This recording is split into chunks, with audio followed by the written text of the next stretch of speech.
الحمد لله رب العالمين والعاقبة للمتقين والصلاة والسلام على أشرف المرسلين وعلى آله وأصحابه أجمعين الطيبين الطاهرين. أما بعد فأعوذ بالله من الشيطان الرجيم. بسم الله الرحمن الرحيم. الف لام میم احسب الناس ان يتركوا ان يقولوا آمنا وهم لا يفتنون ولقد فتنا الذين من قبلهم فليعلمن الله الذين صدقوا وليعلمن الكاذبين. قال النبي صلى الله عليه وسلم اشد الناس بلاء الانبياء فلمسل ثم لمسل.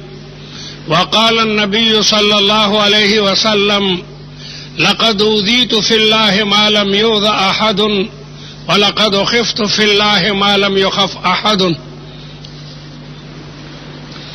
رب العالمین جل جلالہ پدی مبارک آیت کی خپل بندگانو ته خطاب فرمائی چې د دین او د اسلام په لاره کې به در باندې بلا امتحانات راځي.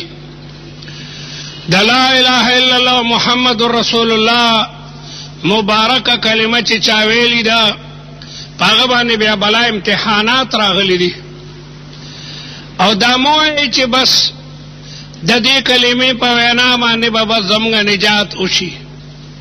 نه، د دې کلمې په لاره کې بلا امتحانات پہ انسان مانے راضی نہ پاغ امتحانات کی جو انسان کامیاب شنوالے کامیاب دے. احسب الناس خلق دا گمان کئی ان یترکو چدئی بپری خودشی ان یقولوا آمنا صرف پا آمنا بانے.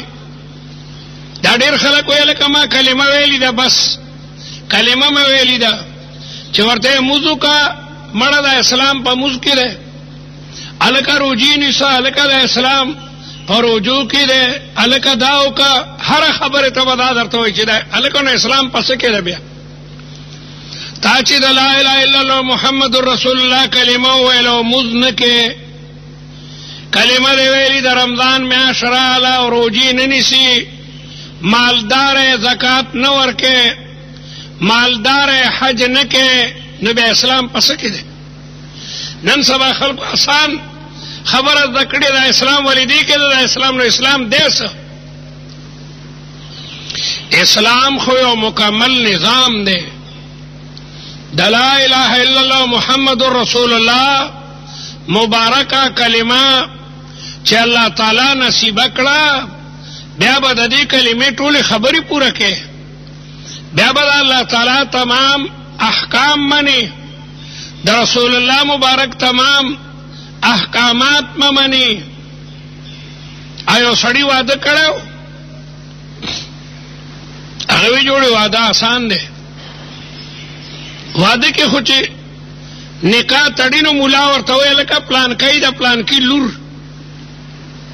چی پا دین اما غبل لور نلری تا دا دی جی نئی نفس پا مقابلہ دا دمر مہر کی نو بیا مہر بیان کی چاگا مثلا لستو لی دا سرو دا رکالے دے یو مکان دے دادی تا دا دی دا نفس پا نکاح شریع محمدی سرا قبول کرے ہو قبول کرے دے دے ناغالی کو یاو ما قبول کرے ہو قبول کرے میں دے او دا خبرہ اوشو ندری سلور رضی ناوی تا دا مور دا کور نا پراٹی والواغانی دی یارانو دوستانو مرتا دعوتو نکی پیندم اشپگم ردبانی سڑے پکور کے ناس تے خدا ورطوئی دا کنا کٹوئی تا سراڑا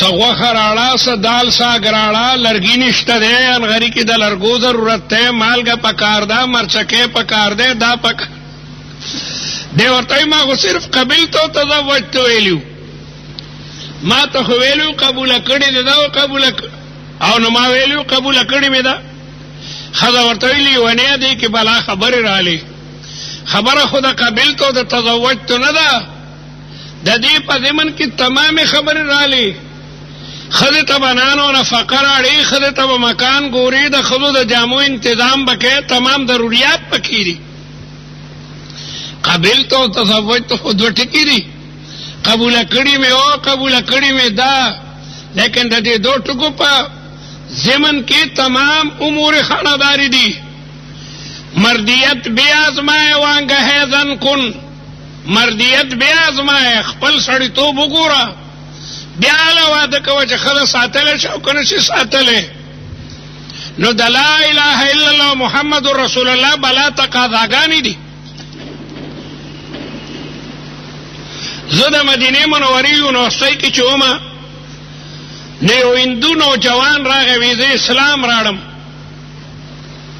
د بمبئی یو هلک و زما په خیال له 14 کالو به و یا دې نه کم عمر و خو ډېر خشته و په هندوانو کې دومره خشته ما نه ده کتلی هغه اسلام راړلو او هغه سره خپل کفیل و کفیل هغه چاته وایي چې زموږ د وطن دا خلک هغې سره کار کوي او هغه ورته ویزه ورکړې وي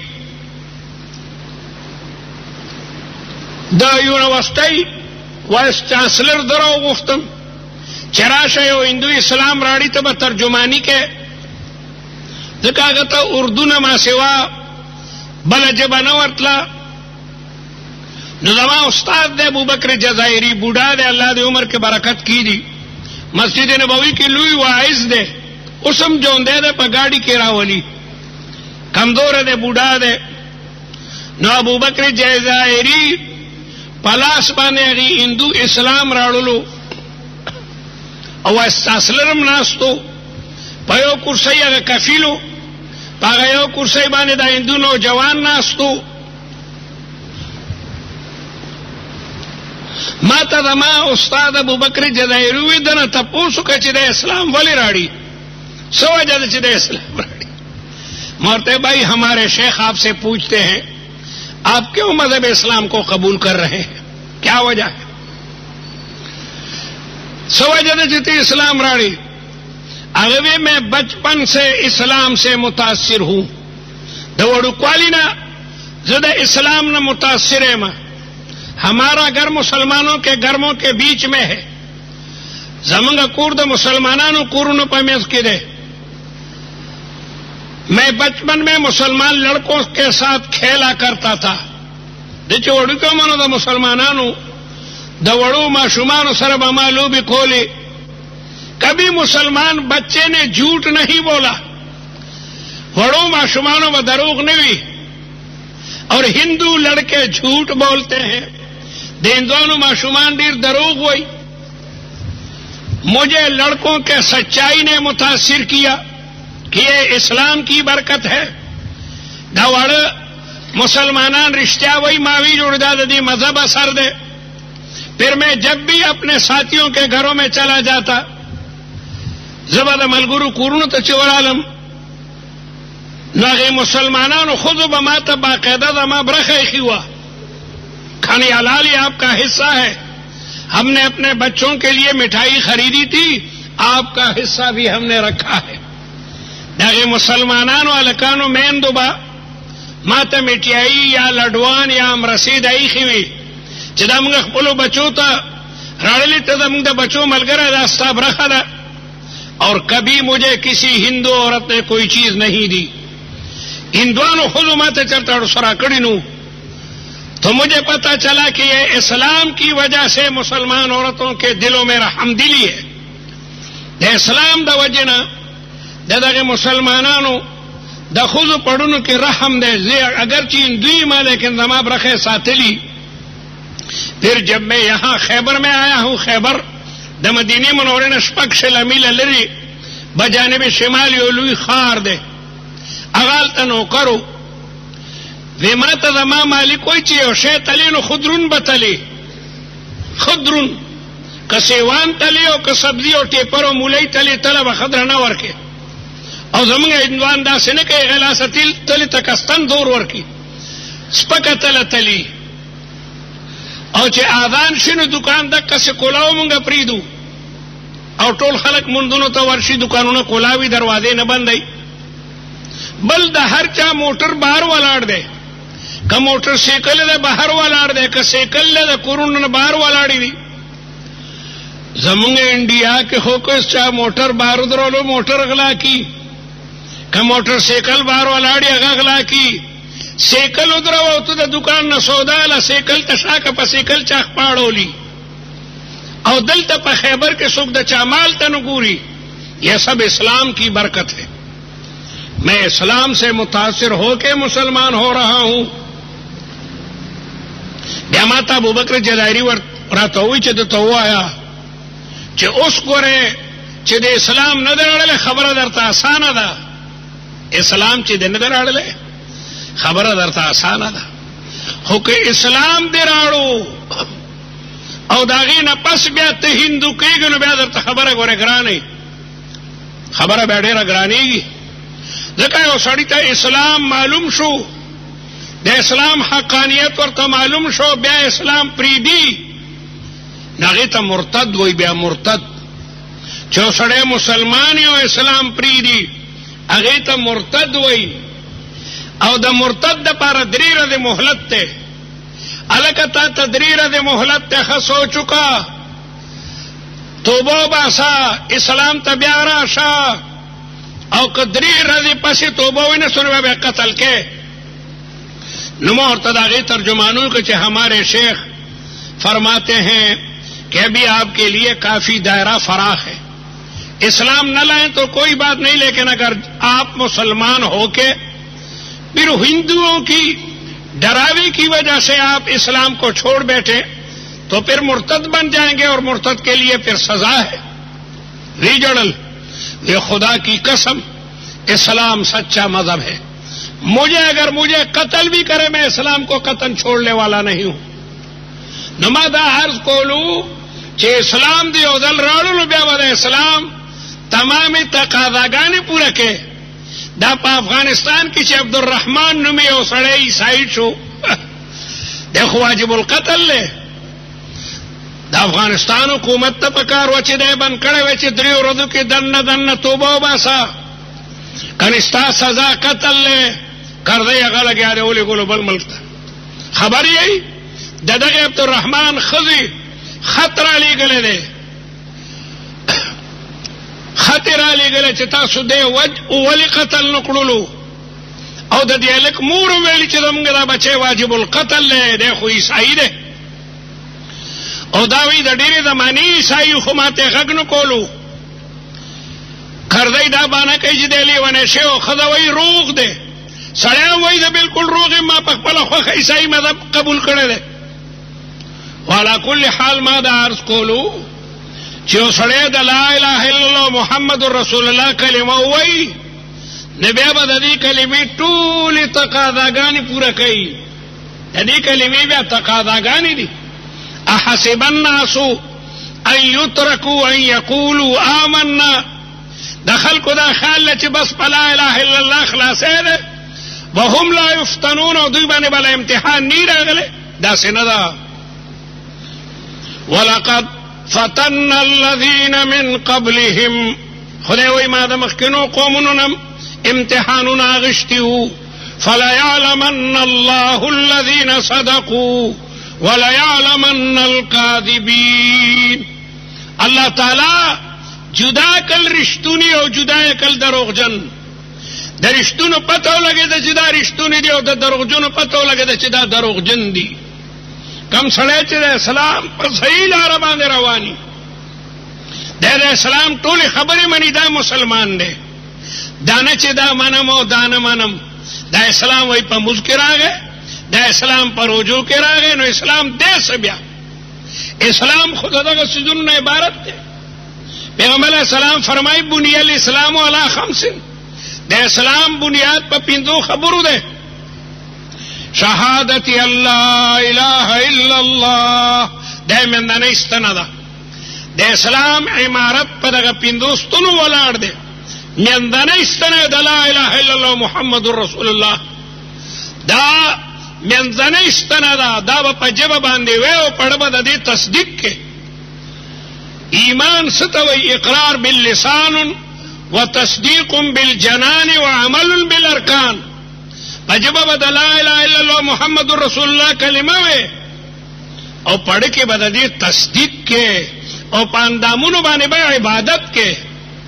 په دې اندامونو به ته اودس کې، په دې اندامونو به ته مونځ کې، په دې اندامونو به ته د روژې تکلیف برداشت کې، په دې باندې به ته حج ادا کې، په دې باندې به ته جهاد کې، په دې باندې به ته نیک عمل کې.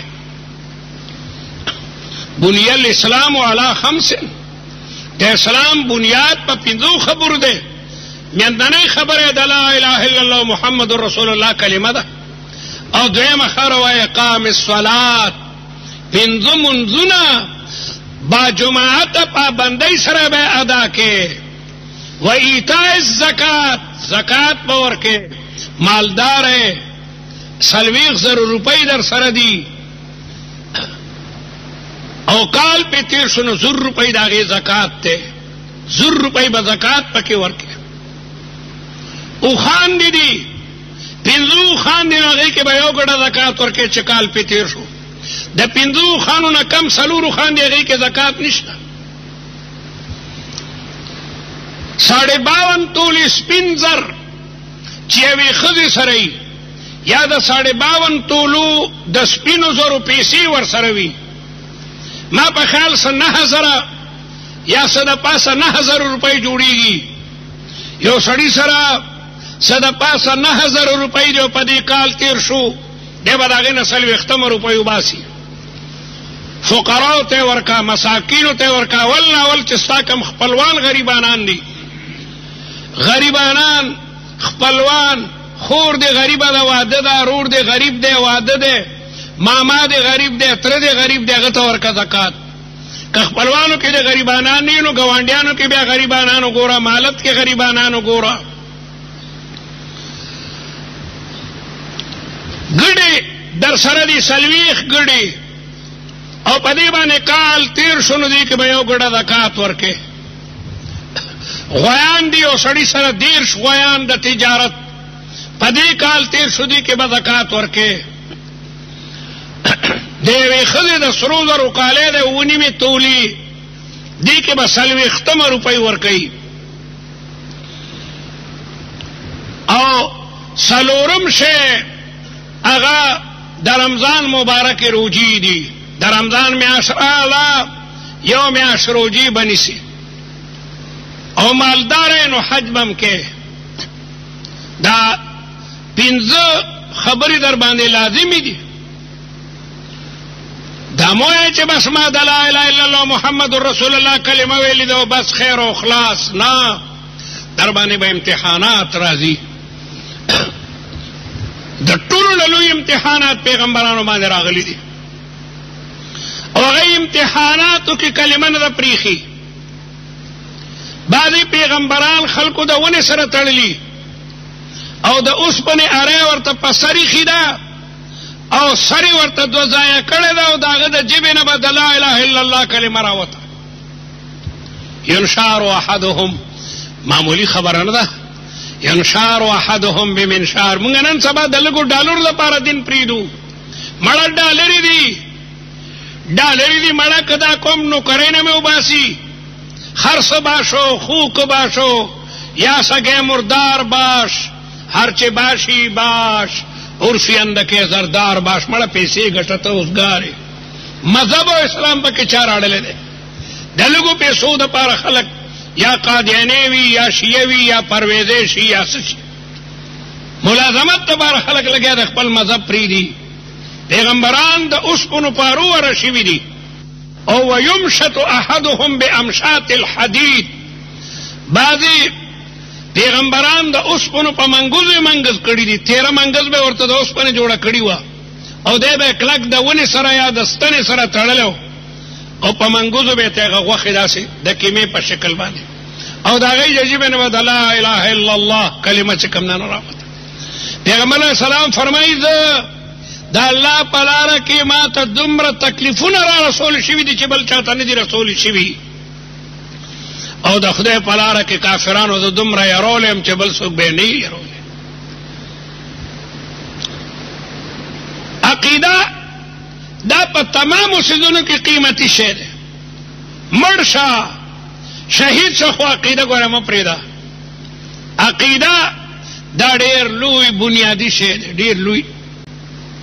سلمان فارسی دا د ایران اوسېدونکی دی او د یو لوی نواب زوی دی. پلار یې ډېر لوی نواب او خان او د آتشکدې مشر و. ایران کې د اور عبادت پکې د اوس هم په کراچۍ کې ډېر آتش پرسته دي. د هغې په کورونو کې اور بلیږي، اور ته سجدې کوي، د اور نه مرادونه غواړي. کراچۍ کې پارسی قوم آتش پرست، نوری دنیا کې ما آتش پرست بلا دي. سلمان فارسی د یو لوی نواب آتش پرست بچی دی او په ډېر ناز او انداز کې لګیا د ځواني ده. پلار به د آتشکدې ته لېږلو چې دا د خدای خدمت کوه، اور هغه د هغې خدای و، په هغې کې اور اچوه. اور سلمان فارسی خپله کیسه بیانوي عبدالله ابن عباس ته. خبرې زما څنګه ژوند تېر شوی دی، څنګه دی. وی زه د پلار ډېر نیازبین بچی وم، ما ته به یې قیمتي جوړې، قیمتي سپلۍ، قیمتي ټوپۍ، څه شی به چې د ما د پلار خوښ و ما ته به یې راوړلو. ځکه په زامنو کې زه ډېر خوښ وم. آتشکدې ته به یې لېږلم. یو ورځ زما پلار څه کار کې مشغول و، نو یو ځمکې ته یې زه ولېږلم چې ورشه د هغې ځمکې خراج راړه، مالیه راړه. په لاره تېرېدم، په ځنګل کې یو جومپړه وه، یو ساله وه، د هغې نه خشته آواز راتلو. وردن نشم، پکې عیسایانو خپل عبادت کولو، انجیلې وي، عیسایان پکې ناستو، هغوی د خپل مذهب کتاب انجیلې وي او د خدای یاد کولو. نو ما ته هغې مزه راکړه. نو زه کېناستم، پلار زما په انتظار دی چې اوس به مې زوی راشي، اوس به مې زوی راشي. د ناوخته ورغلم، هلکه چېرته وي؟ یاره داجي نن خو زه په یو ځای تېرېدم، هلته څه خلک وو، هغوی څه د آسماني کتاب تلاوت کولو، په ما ډېر لوی اثر وکړو. پلار راته وایي دا باطل مذهب دی، اصل مذهب زموږ دی، اور زموږ خدای دی. ګورې او سم شه، هلته بیا لاړ نه شي، غلطه باندې دي. لیکن دی وایي ما ته هغې مجلس ډېر خوند را کړو. بله ورځ هم دغلې غوندې ورالم، پلار را پسې سړي را واستول. زه یې وکتم چې هغې د عیسایانو په هغه جومپړه کې ناستم، ورالل وي هغه خو هلته ناست دی. پلار را پسې سړي را ولېږل، کلک یې ونیولم او ویې والم چې خبردار بیا هلته لاړ نه شي. زه بیا هم لاړم، ځکه ما ته هغې خوند را کړی و. هغه هم د لا اله الا الله عیسی روح الله کلمه وي چې یو خدای دی او عیسی د الله تعالی پیغمبر دی. پلار منې کم چې سم شه. ما ورته دا جی هغه مذهب ما ته ښه معلومیږي. ښه نو راته اتکړۍ په لاس او خپو کې واچولې او استبل ته بوتلم چې دلته به یې د اسونو سره خوراک و، ته حیوان یې، تا ته به مونږ ګیا چې ته د اس سره باقاعده دا خوراک کوه. حیران وم، د لوږې تندې را باندې تېرېدې، واښه مې چېرته خوړی شول، مور به را باندې چېرته ړو سودرو نو پټ غوندې شی د خوراک به یې راولېږلو، خو زما د پلار نه به یېرېده. مرګري به راته پټ رالل، اګر څه هغوی آتش پرست و، لیکن مرګری خو یومه، هغوی به زما دې حالت ته کتل. ما ورته لکه مرګري خو مې یی که نه، ټیک ته ستاسو بېل مذهب دی، زما بېل مذهب دی، ما هم آتش پرستي پرېښي ده، لیکن د مرګرتیا حق خو ادا کوي. وی څه؟ وی زما استاد چې هغې جونګړه کې دی، هغه ته دومره ووایئ چې خبر نه سلمان خو پلار تړلی دی او ما سره دومره وکړه که یو قافله د شام نه راغلي نو څه چل وکړه، ما هغې قافلې سره که چې شام ته لاړ شم.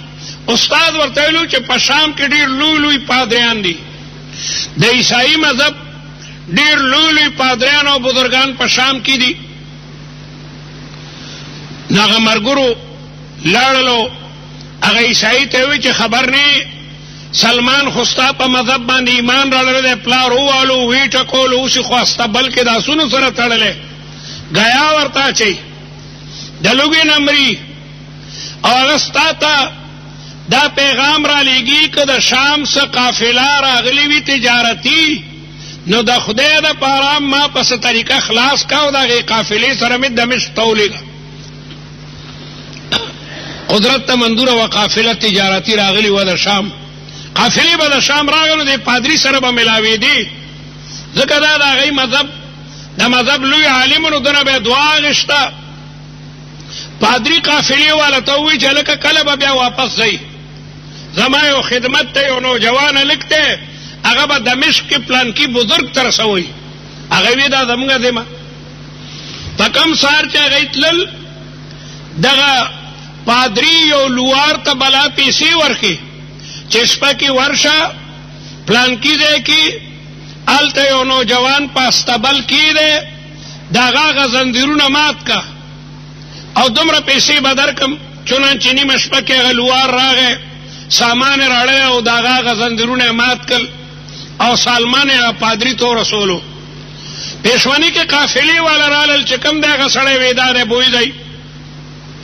سلمان فارسی دمشق ته بوتلو، استاد ورته ویلو چې پلانکي استاد سره به سبق وی. ورغه استاد ته زه خو پلانکي را لېږلی یم، زما نوم سلمان دی او ما سره خدا واقعه شوي ده، زما پلار آتش پرسته دی، زه به یې آتشکدې ته لېږلم. یو ورځ زه ورغلم او د پادري په مجلس کې کېناستم، د هغه مذهب راته ښه ښکاره شو. پلار منع کم نه منع کېدم، بیا پلار استبل کې وتړلم او زنځیرونه راته لاس او خپو کې واچول. لیکن دا الله تعالی فضل دی، ستا هغه ملګری پادري هغه په ذریعه در اخلاص شوم، تا ته راغلی، ما ته به سبق ښیي. هغه وی ډېره ښه ده بچیا، یه دغې مدرسه کې. لږې ورځې پس دا پادري مړ شو. خلکو یې دا خو ډېر لوی پادري و، داسې و خلکو. ما وی دا ډېر ناکاره پادري و، پادري ډېر ناکاره ووی، ځکه خلکو به د لنګر دپاره ورته پیسې ورکړي، د فقیرانو دپاره به ورته پیسې ورکړو، نو هغه به هغه ټولې پیسې چې کمدنو په مټونو کې کېښودې او فقیرانو ته به یې څه نه ورکول. د خلکو پې ډېر لوی اعتبار و چې دی د غریبانانو او د فقیرانو سره مدد کوي، هېڅ به یې نه کول. نو ما وی د ده خو اماني نه مټونه د سرو زرو د سپینو زرو ډک دي، ما ته ټول معلوم دي. خلکو یې کم دي دا دي.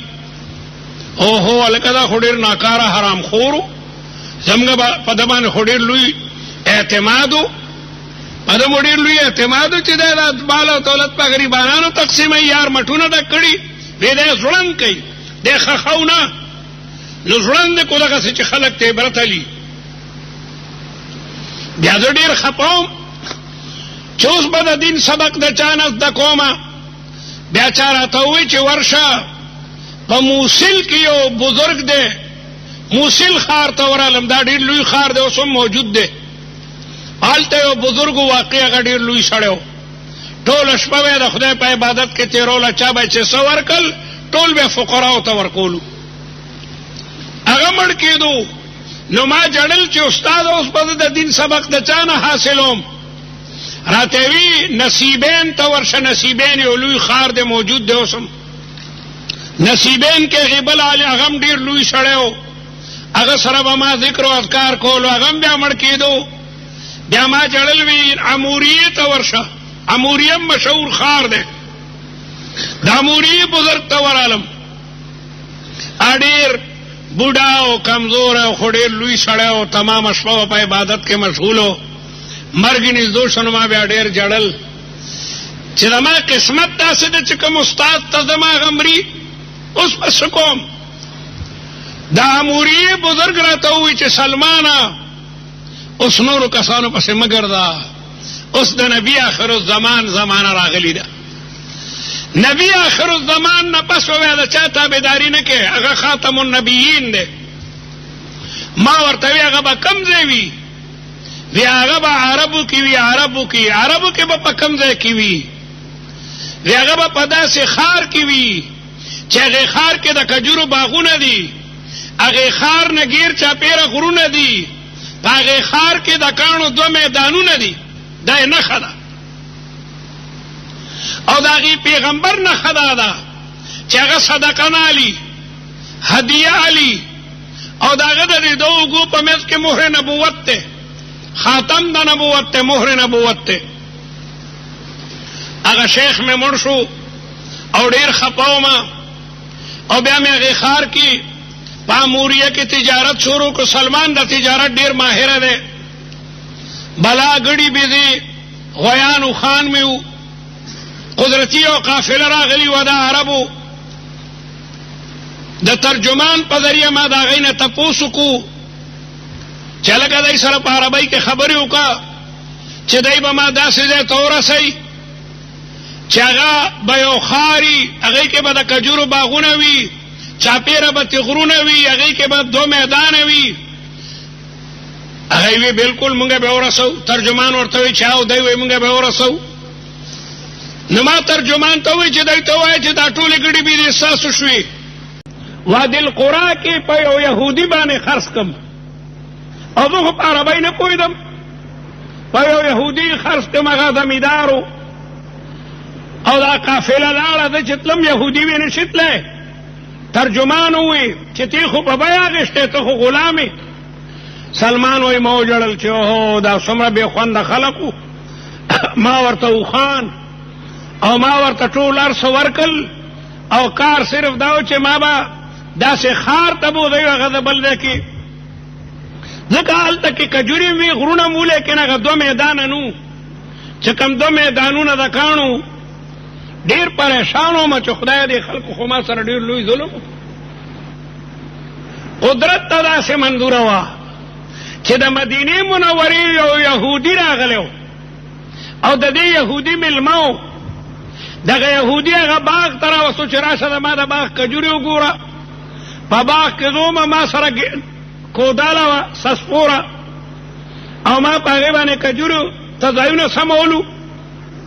هغه د مدینې یهودي چې د صحیح کوي دا خو ما ته راکړه، دا پهلوان خو د ما باغ کې په کار دی، په مدینه کې د ما د کجورو ډېر لوی باغ دی، او سلمان فارسي زبردسته ځواني وه، دا خو زما باغ ته په کار دی. هغه وی نه، دا خو ما په قسمت موندلی، په قسمت موندلی دی، یوازې دومره کار کوي چې 10 مزدوران نشي کولی. خیر هغه ورپسې ونښتو چې څه قیمت یې غواړې ما ته یې راکړه. قدرت ته منظوره وه، مدینې منورې ته هغې یهودي ځان سره راوستم. مدینه منوره مې چې وکتله بس خوشحاله شوم، الحمدلله. هغه ځای ته رالم چې د اموري استاد ما ته کومې نښې راکړې وې، ځکه مدینه منوره کې چاپېره د کجورو باغونه دي، چاپېره تې غرونه دي، او 2 لوی میدانونه دي. یو ته حره شرقیه وی، بل ته حره غربیه وی. حره شرقیه اوس خو دا دواړه آبادې شوې. حره شرقیه خو مخکې نه آبادې ده، او حره غربیه کې هم لګیا د مکانات جوړېږي. خوشحاله شم چې که خیري ځای خو هم دغه ځای دی، لیکن رسول الله مبارک لا هجرت نو کړی. پیغمبر علیہ السلام مکه مکرمه کې و، او یهودي سره ما باغ کې کار شروع کو، کار مې ورته کولو. یهودي رانه ډېر خوشحاله و، ښه خوراک به یې راکولو، کجورې به یې راته راکولې. یو ځل کجورو ته برخې ګولې چې دا خرانګه پرېکا، دا د کجورو شاخ تراشي کېږي، خاصره دي وي د هغې. هلته د انګورو باغونه هم دي، د هغې هم شاخ تراشي کېږي. زه کجورو ته ښېګولی یم، شاخ تراشي کوم، خرانګې وام بازې. زما دا یهودي لاندې ناسته، ما ته وایي دا خرانګه پرېکا، دا پرېکا. او دغه یهودي ته یو بل یهودي راغی چې خبر نه وی، ولې؟ وی د مدینې خلکو چې د چا انتظار کولو خورالو، رسول الله مبارک یادولو، او د پلانکي صحابي په کور کې دی. پیغمبر علیہ السلام د ټولو نه مخکې چې راغی نو قبا ته راغی. د قبا د جومات نه قبلي طرف ته د یو صحابي په کور کې رسول الله مبارک تشریف فرماو صحابه ته چاپیرو دی وای ما د کجوري په سر کې چې دا خبره واورېده نو دومره خوشحاله شوم چې خیال مې نو قریب او چر پرېوته وي حضور مې خرانګې قابو کې راکوز شم تپوس مې کو چې تاسو دا څه خبره کوله څوک راغلی دغه یهودي چې د ما مالک ته غوسه شوې ده غلام سړی ته دې خبرو کې څه ګوتې وې ده دوکه دا بلې کجوري ته وروخېږه لیکن لکه خوشحاله شم چې رقم مقصد د پاره راغلی یم الله مې اوس کامیابی جوړې ماښام ډوډۍ مې یهودي سره وخوړه او یهودي اوده شو او ما ته به یهودي کجوري راکولو نه کجوري به ما څو خوړې څه به مې کېښوي نو ما لغونې کجوري ځان سره راواغېشتې تپوس مې وکړو چې رسول الله مبارک د چا په کور کې دی ګورم بلا صحابه دي یو مکان کې زم ورالم سلام مې واچولو ټولو راته وعلیکم السلام ووی بیا مې رسول الله مبارک ته کجوري مخکې کې وی دا څه دي ما ورته ویل دا صدقه ده وی موږ پیغمبران خو صدقه نه الو دا دې صحابو ته ورکه استاد ورته درې نښې ښیلې وې چې د نبي آخر الزمان درې نښې دي صدقه بنالي هدیه او تحفه بالي او بین الکتفین د اوږو په منځ کې خاتم د نبوت دی نو ما ویره یو نښه خو څرګنده شوه استاد راته ویلو چې د نبي آخر الزمان نښه دا ده چې هغه به صدقه نه الي بله ورځ بیا مې چې کار وکړو او یهودي اوته شو بیا رالم نورې کجورې مې راړې چې دا تحفه مې راړې د رسول الله مبارک رانه واغېشتې او صحابو ته یې ورکړې ما ویره دویمه نښه هم څرګنده شوه بیا یهودي سره به مې کار کولو فرصت پې نه را کولو کار یې ډېر زیات کو را باندې بیا رالم تپوس وکړو نو خلکو راته رسول الله مبارک خو مدینې منورې ته لاړو شپږ ورځې رسول الله مبارک په قبا کې و د قبا نه مدینه منوره 2 میله لرې ده بیا یهودي راته کار واله کړو ډېر لوی کارو نو ما هغه غرمې پورې ختم کو ما وی ما خو ټول کار ختم کو نه یاره یهودي ډېر خوشحاله شو چې د رد کار تا په نیمه رد کې خلاص کو بیا ما ورته یاره مدینه منوره مې نه ده کتلي کې ایجابي بالکل ورشه بالکل تا خو کار خلاص کړی دا که مې خو خوشحاله کو چرالم د رسول الله مبارک تپوس مې وکړو پیغمبر علیه السلام د یو صحابي جنازه کې جنت البقیع ته تلو د رسول الله مبارک د جماعت نه بجانب مشرق یو مقبره ده هغې ته جنت البقیع وایي په دې کې د بلا صحابه او قبرونه دي پیغمبر علیه السلام د یو صحابي دفن کولو ته دغې مقبرې ته تلو زه ورالم سلام مې واچولو بیا د رسول الله شا طرف ته ودرېدم چې هغه مهر د نبوت م وګورم دا درېیمه نښه وه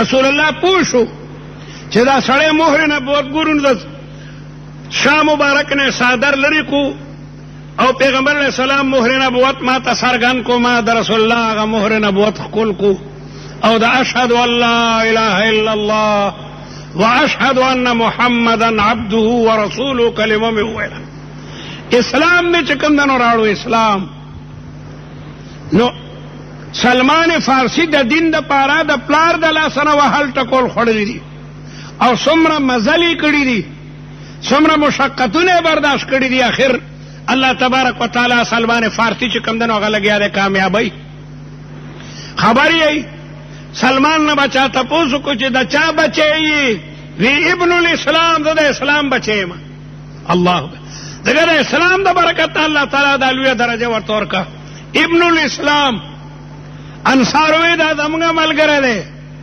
مهاجرین وی دا زموږ ملګری دی پیغمبر علیه السلام وی سلمان منا اهل البیت سلمان منا سلمان زموږ د کور سړی دی د اهل بیتو کې چې کوم دنو داخل دی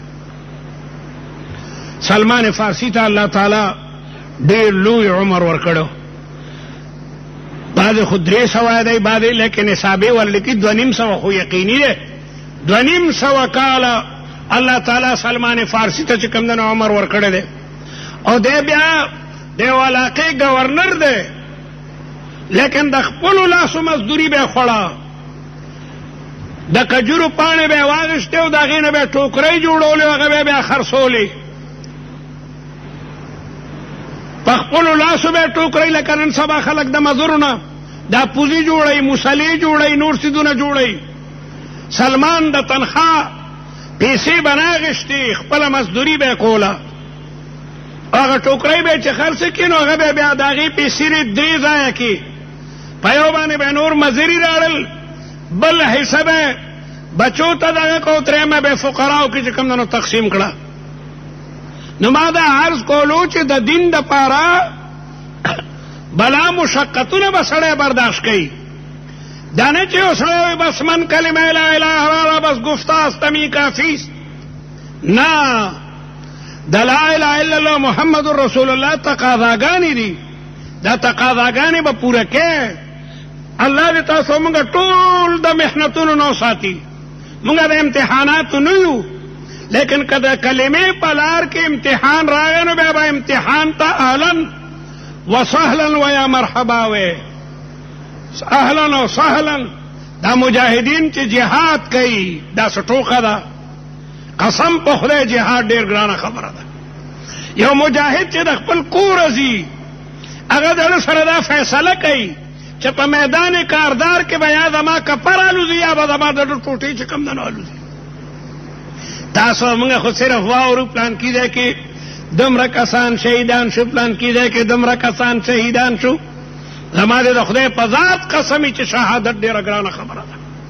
کم نوجوان چې میدان کاردار ته ځي، معرکې ته ځي، د دنه لوی سړی بل نشته. کافران خو ځکه تنګ دي چې د فدایي حملو جواب نشي ورکولی. مسلمان ته خو ما سوا د فدایي حملو نه بل شی پاتې نه ده کنه. مسلمانانو سره راکټې نشته، کروزرې نشته.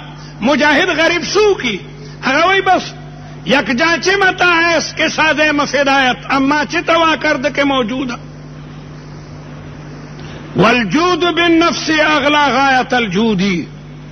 مجاہد وی والجود بالنفس خپل ځان قربانول دا پټولو سخاګانو کې چې کوم نه غلوې سخا ده.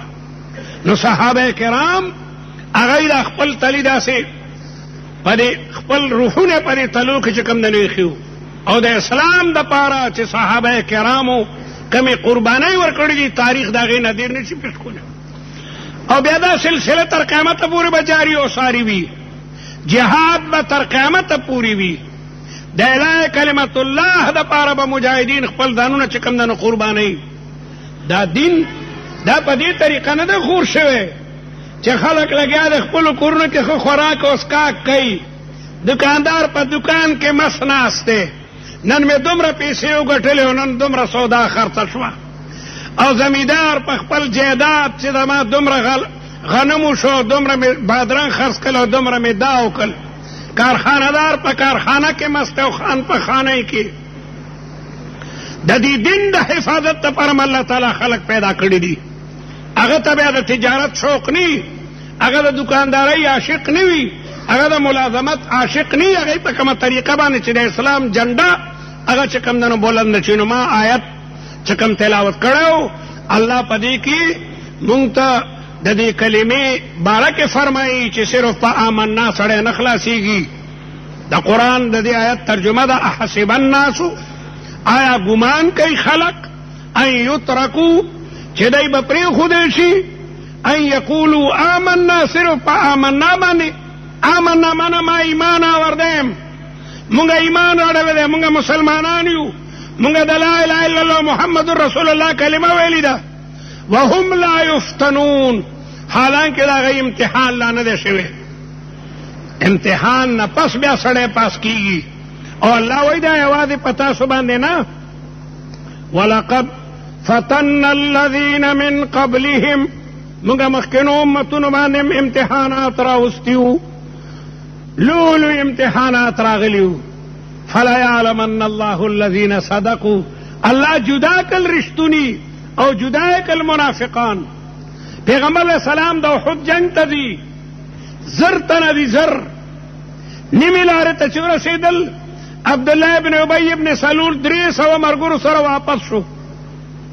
اوسو صرف لاړه دا منافقانو د لارې نه واپس شو چېرې موږ خو په جنگ نه پوهېږو او دا قصدن دا دې وجه نه واپس شو که مدینه کې وی او نه وی راغلی خلکو به وی یاره کېدی شي څه کاري وي لیکن قصدن د میندې لارې نه واپس شول ولې دې دپاره چې ځان سره نور مسلمانان هم بزدله کړي آزرد کند انجمن را آزرد کند انجمن را قصدن په لاره کې واپس کېدل چې ځان سره نورې قبیلې هم را واپس